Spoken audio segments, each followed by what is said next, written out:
Kalau biasanya banyak ditemukan hubungan antara menantu dan mertua nggak akur, kalau yang satu ini akur banget tapi di jalan yang salah, fatal, bahkan tidak patut untuk dicontoh.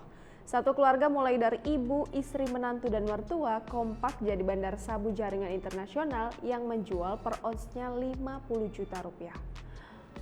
Sekeluarga jadi bandar narkoba di Aceh. Dari ibu, istri, menantu hingga mertua ikut jual narkoba. Satu keluarga yang masuk dalam jaringan internasional ini berhasil diringkus Satuan Reserse Narkoba Polres Aceh Besar pada Selasa 13 April 2021. Narkoba yang ditemukan dalam peringkusan tersebut berupa sabu. Dirangkum dari serambinews.com, berikut 4 fakta bandar sabu internasional yang ternyata masih satu keluarga. Barang haram berupa sabu yang rencananya akan diedarkan di negeri Serambi Mekah ini berasal dari negara tetangga yaitu Malaysia. Mengutip serambinews.com, keterangan tersebut disampaikan Kapolres Aceh Besar AKBP Riki Kurniawan. Riki menyebut barang haram tersebut dari Malaysia lantaran teksturnya yang kasar berkristal. Meskipun sudah diketahui tersangka lapangan dari bandar sabu ini, AKBP Riki masih mendalami pemasoknya. Lantaran peredaran sabu yang berhasil diungkap melibatkan aktor dari negara tetangga. Sindikat bandar sabu internasional ini kedapatan memiliki 6,7 kg sabu ketika diringkus aparat berwajib.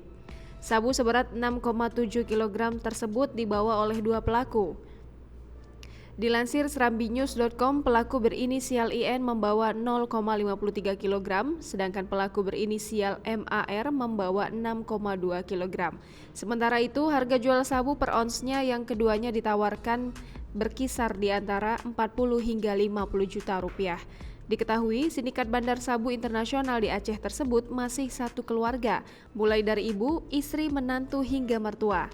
Hal tersebut diungkap oleh pelaku yang sudah lebih dulu tertangkap. Menurut Kapolda Aceh Irjen Pol Wahyu Widada, sabu seberat 356 kg tersebut akan diedarkan ke Timur Tengah, sedangkan asal sabu tersebut dari Malaysia. Wahyu menyebutkan Aceh sebagai daerah transit dan kemungkinan sabu dari Malaysia tersebut sudah beredar luas. Peredaran sabu tersebut menurut Wahyu kemungkinan dikendalikan MA di balik jeruji.